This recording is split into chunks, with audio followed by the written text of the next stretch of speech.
وہ مولد کا وقت جو مقرر تھا ان کے لیے جب وہ ختم ہو گیا تو کسی کو تیز و تند ہواؤں کے ذریعے سے، کسی کے اوپر پتھروں کی بارش کر کے، زلزلے لا کر کے، زمین کو دھسا کر کے، زمین کو پھٹا کر کے، اور اس میں انسانوں کو دھسا دیا، سیلاب کے ذریعے، طوفان کے ذریعے، ہواؤں کے ذریعے، چیخ و پکار اور چنگھاڑ کے ذریعے پتھروں کی بارش کر کے انہیں نشان عبرت بنا دیا۔ نہ دور سکندر نہ ہے قبر دارا، مٹے نامیوں کے نشان جیسے تیسے ایک سے ایک آئے دنیا میں، جنہیں اللہ تبارک و تعالیٰ نے ایسی ایسی طاقت دی تھی کہ وہ پہاڑوں کو تراش کر کے اپنے پلیٹ اور اپنے مکانات کو بنا لیا کرتے تھے، جنہیں قد و قامت اتنے عظیم الشان ملے تھے کہ ہواؤں نے جب انہیں پٹک پٹک کر کے مارا تو ان کی لاشیں، ان کے جسم زمین کے اوپر ایسے ہی پڑے ہوئے تھے جیسے کھجور کے تنے ہوں، موٹے موٹے لمبے لمبے۔ اللہ سبحانہ و تعالیٰ نے امت محمد صلی اللہ علیہ وسلم کو، جو اللہ کے خاص بندے ہیں، یہ خاص امتی، یہ خاص پیغمبر کے امتی، اللہ تبارک و تعالیٰ نے انہیں تمام امتوں پر فضیلت بخشی، انہیں اپنی عزت و شان کے لیے اللہ تبارک و تعالیٰ نے نصیحت کی ہے کہ دیکھو اپنے مقام کو پہچانو، اپنے شان کو پہچانو، تم اوروں کی طرح سے نہیں ہو، پرواز ہے دونوں کی اسی ایک جہاں میں، پرواز ہے دونوں کی اسی ایک جہاں میں، کرکس کا جہاں اور ہے شاہی کا جہاں اور، اسی کائنات کے خلا اور فضا کے اندر چیل کوے بھی اڑان بھرتے ہیں، شاہین اور اوقات پرندے بھی اڑان بھرتے ہیں، جن کا مقام بہت بلند ہے۔ اے امت محمد صلی اللہ علیہ وسلم، دیکھو تم اپنی عزت کو پہچانو، اپنے شان اور اپنے مقام کو پہچانو، تم ان لوگوں کے پیچھے مت بھاگو جن کے اوپر اللہ رب العالمین کا غضب ہوا، جن کے اوپر اللہ رب العالمین کا عذاب ہوا، ذلت و رسوائی جن کے اوپر مسلط کر دی گئی، جن کے اوپر اللہ تبارک و تعالیٰ نے پہاڑ کو لا کر کے کھڑا کر دیا تھا، جنہیں اللہ تبارک و تعالیٰ نے بہت فضیلت بخشی تھی، جنہیں اللہ سبحانہ و تعالیٰ نے بڑی آسائشیں دی تھی، بڑا اعلیٰ مقام دیا تھا، لیکن انہوں نے اپنی بدعقیدگی اور بدعمالیوں کے ذریعے سے اپنے اس عہدہ اور مقام کو کھو دیا۔ یہودیوں نے، بنی اسرائیل نے جب حد سے تجاوز کر گئے تو اللہ رب العالمین کے مختلف عذابات ان کے اوپر آئے، وہ اللہ کی رحمتوں سے دور کر دیے گئے، تو یہودیوں کی طرح، یہودیوں اور نصرانیوں، ان کے پیچھے مت بھاگو، یہ ایسے نہیں ہیں کہ جو ہدایت یافتہ ہیں، بلکہ کچھ تو ایسے ہیں جو راہ ہدایت سے بھٹک گئے، گمراہ ہو گئے، اور ان میں سے کچھ ایسے ہیں کہ جن کے اوپر اللہ کا غضب ہوا، بہت سارے ایسے ہیں کہ جنہیں خنزیر بنا دیا گیا، بندر بنا دیا گیا، ان کے سرکشی اور ان کے ظلم و زیادتی کی وجہ سے، ان کی دنیاوی شان و شوکت، ان کے مال و اسباب اور ان کے جسموں کی خوبصورتی اور ان کی دنیاوی ترقی کو دیکھ کر کے تم اپنے آپ کو مغلوب نہ کرو، اپنے آپ کو چھوٹا اور ہلکا محسوس نہ کرو، وَلَا تَكُونُوا كَالَّذِينَ نَسُوا اللَّهَ، دیکھو ان لوگوں کی طرح مت ہو جانا، ان کی اسٹائل مت اپناؤ، ان کے پیچھے مت بھاگو، ان کی تہذیب و ثقافت اور ان کے کلچر کو مت اپناؤ، ان کے رہن سہن کو مت اپناؤ، اسلامی ثقافت، اسلامی تہذیب، پیغمبر آخر الزمان صلی اللہ علیہ وسلم کو اپنا آئیڈیل مانو۔ اللہ سبحانہ و تعالیٰ نے ہمیں اور آپ کو اس بات کی واضح طور پر نصیحت فرمائی ہے۔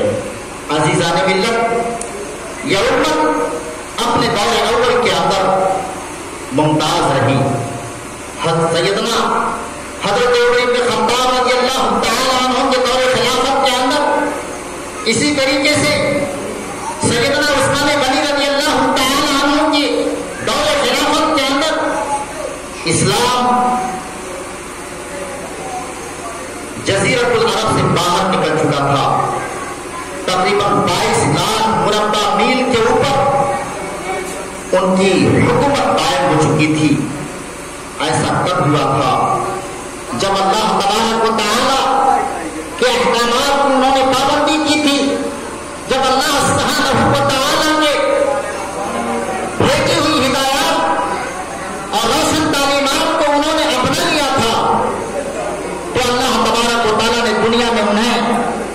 عزت اور سربلندی کے اعلیٰ مقام پر فائز کر دیا تھا.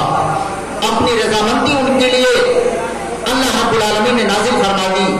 رضی اللہ عنہم ورضوا عنہ، اللہ ان سے راضی ہوا، وہ اللہ سے راضی ہو گئے. عزیزان ملت، اللہ سبحانہ و تعالیٰ کا وعدہ ہمارے لیے بھی ہے، کائنات کے تمام انسانوں کے لیے ہے. جو بھی اللہ کا محبوب بندہ اللہ رب العالمین کی رضا چاہتا ہے، اس کی خوشنودی چاہتا ہے، جو دنیا اور آخرت میں ترقی اور کامیابی چاہتا ہے، اس کے لیے واحد وہی راستہ ہے جس راستے کے اوپر چل کر کے دور اول کے سلف صالحین، صحابہ کرام، تابعین کرام، تبع تابعین، اللہ کے نیک بندے، اولیاء کرام، بزرگان دین، ان لوگوں نے اللہ رب العالمین کے احکامات کی پابندی کر کے اللہ رب العالمین کی رضا اور خوشنودی کو حاصل کر لیا. اللہ تبارک و تعالیٰ نے انہیں دنیا اور آخرت میں کامیاب کر دیا. عزیزان ملت، قرآن حکیم کے اندر اللہ سبحانہ و تعالیٰ ہمارا اور آپ کا مقام پر بتاتا ہے، کنتم خیر امۃ اخرجت للناس تأمرون بالمعروف وتنہون عن المنکر وتؤمنون باللہ. تم بہترین امت ہو. اللہ سبحانہ و تعالیٰ نے فرمایا کہ تم اچھی امت ہو، بہترین امت ہو. لوگوں کو بھلائی کا حکم دیتے ہو، لوگوں کو برائی سے روکتے ہو، اللہ پر ایمان رکھتے ہو. لہذا میرے بھائیوں، ہمیں چاہیے کہ ہم اپنے مقام کو پہچانیں. ہماری عزت اور ہماری بھلائی شریعت اسلامیہ کی پابندی میں ہے، احکام الہی کی پابندی میں ہے. اور ہم اپنے آپ کو یہ نہ سمجھیں کہ ہم تقدیر کے پابند ہیں. تقدیر کے پابند تو یہ پہاڑ ہیں، یہ سنگریزے، یہ چٹان ہیں. ہمیں اللہ سبحانہ و تعالیٰ نے ارادہ اور اختیار کی آزادی دی ہے. لیس للانسان الا ما سعی، انسان کے لیے وہ سب کچھ ہے جس کے لیے وہ کوشش کرے. اگر ہماری کوشش ہے کہ ہم اللہ کی رضا حاصل کر لیں، اگر ہماری کوشش ہے کہ اللہ کی خوشنودی ہمیں مل جائے، اللہ کی رحمت اور مغفرت ہم کو مل جائے، تو یاد رکھیے کہ یہ کوئی مشکل کام نہیں ہے. ہم جس کے لیے کوشش کریں گے اللہ تعالیٰ وہ چیز ہمارے لیے آسان کر دے گا.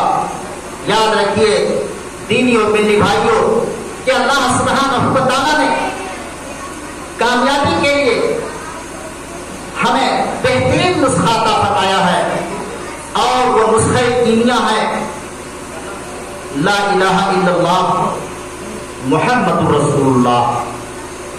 اللہ رب العالمین کے سوا کوئی معبود نہیں، اللہ کے سوا کوئی مشکل کشا نہیں، اللہ کے سوا کوئی حاجت روا نہیں. نظر و نیاز کے لائق اگر کوئی ہے تو اللہ ہے.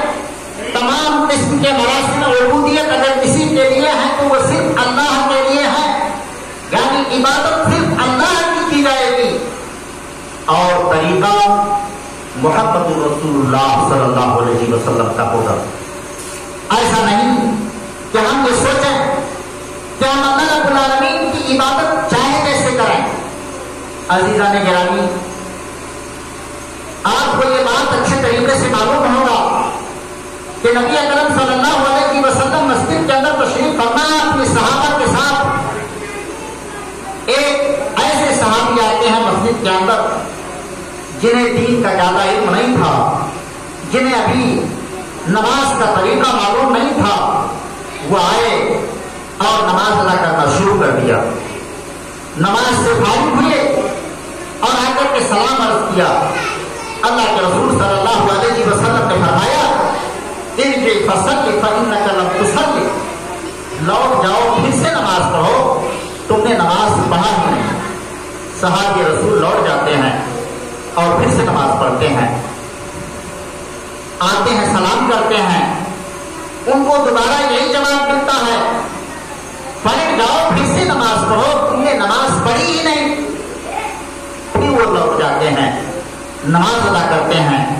آ کر کے جب سلام عرض کرتے ہیں تو یہی جواب ملتا ہے، کہتے ہیں اللہ کے حبیب صلی اللہ علیہ وسلم اس سے اچھی نماز پڑھنی مجھے نہیں آتی ہے.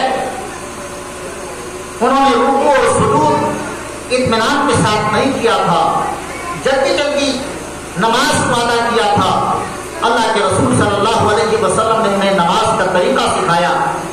معلوم یہ ہوا کہ عبادت تو وہ کر رہے تھے، لیکن عبادت نماز وہ نبی پاک صلی اللہ علیہ وسلم کے سنت کے مطابق نہیں کر رہے تھے، نبی پاک صلی اللہ علیہ وسلم کے طریقہ کے مطابق نہیں کر رہے تھے۔ اسی لیے ایک ایسی نماز جو نبی پاک صلی اللہ علیہ وسلم کے طریقہ اور اسوہ اور سنت کے مطابق نہیں تھی، ایسی ادا کی ہوئی نماز کے بارے میں آقا علیہ السلام نے فرمایا کہ تم نے نماز پڑھی نہیں۔